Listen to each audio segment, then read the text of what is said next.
Déterminer la médiane d'une série statistique d'après ses données brutes, c'est ce que nous allons apprendre à faire dans cette vidéo que vous retrouverez sur le site monclasseurdemaths.fr. Alors nous allons travailler sur des exemples dont voici le premier. Ethan joue régulièrement à un jeu vidéo, il décide de noter les scores qu'il obtient à chaque partie et on nous donne la série de scores qu'il a notés. Et on nous demande quel est le score médian. Alors je vous rappelle rapidement la définition de la médiane d'une série statistique car j'ai expliqué dans une autre vidéo cette définition plus en détail. Donc la médiane d'une série statistique ordonnée est un nombre tel que au moins la moitié des données de la série lui soit inférieure ou égale et tel que au moins la moitié des données de la série lui soit supérieure ou égale. Alors ici nous parlons de séries statistiques ordonnées. Ordonnées, ça veut dire rangées dans l'ordre croissant ou dans l'ordre décroissant. Donc il faut commencer par ranger les données, ici toutes les données qu'on nous donne, dans l'ordre croissant par exemple. La plus petite est 12, la plus grande est 83 et ici j'ai rangé dans l'ordre croissant toutes les données de cette série.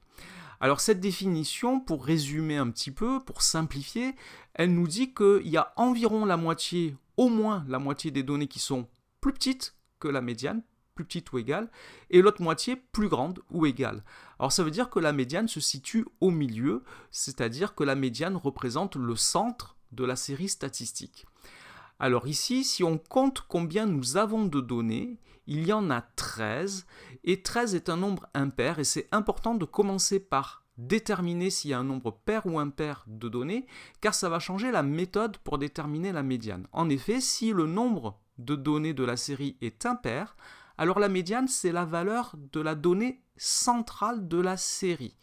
Alors, pour déterminer quelle est la donnée centrale de la série, je vais diviser le nombre de valeurs par 2, ici ça fait 6,5, 13 divisé par 2, et je vais arrondir à l'unité près par excès, c'est-à-dire au-dessus, ici cela fait 7.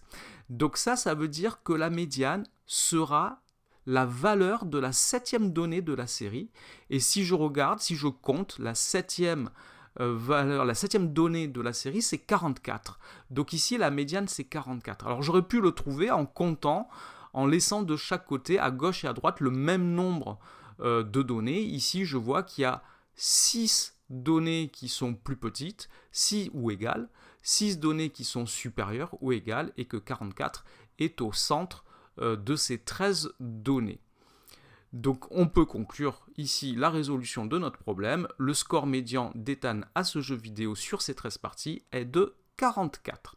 Donc ça c'était le cas où nous avons un nombre impair de données et nous allons maintenant travailler dans l'autre cas, le cas où le nombre de données est pair, et c'est notre deuxième exemple. Pendant 2 semaines, Amira note chaque jour le nombre d'oiseaux qu'elle voit dans le parc à côté de chez elle, et on nous donne donc ses relevés, et on nous demande quel est le nombre médian d'oiseaux qui a été observé durant cette période. Donc là encore, il faut commencer par ordonner les données de la série.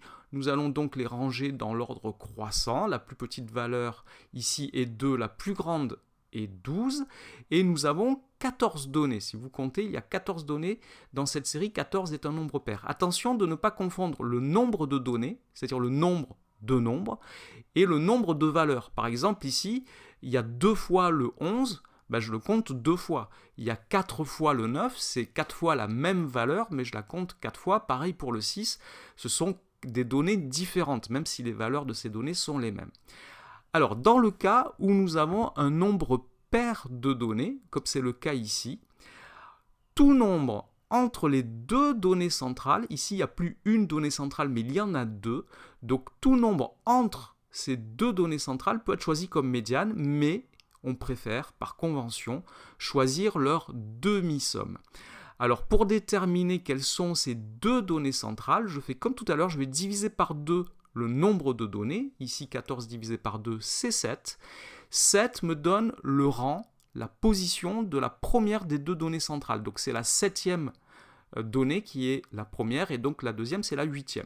Donc ici la médiane c'est la demi-somme des données de rang 7 et 8, et ces 2 données sont 6 et 9. Si vous comptez, la 7e donnée, c'est un 6 et la 8e donnée, c'est un 9. Donc ici, la médiane, c'est 7,5. Là encore, on peut vérifier que si je me mets entre 6 et 9, j'ai bien le même nombre de données de chaque côté. Ici, il y en a 7 de chaque côté. Et nous pouvons donc conclure que le nombre médian d'oiseaux qu'Amira a vu ou observé est de 7,5. Voici donc pour ces deux exemples. Cette vidéo est maintenant terminée. Merci de l'avoir regardée. N'oubliez pas de lui donner un j'aime et de vous abonner à la chaîne. Au revoir.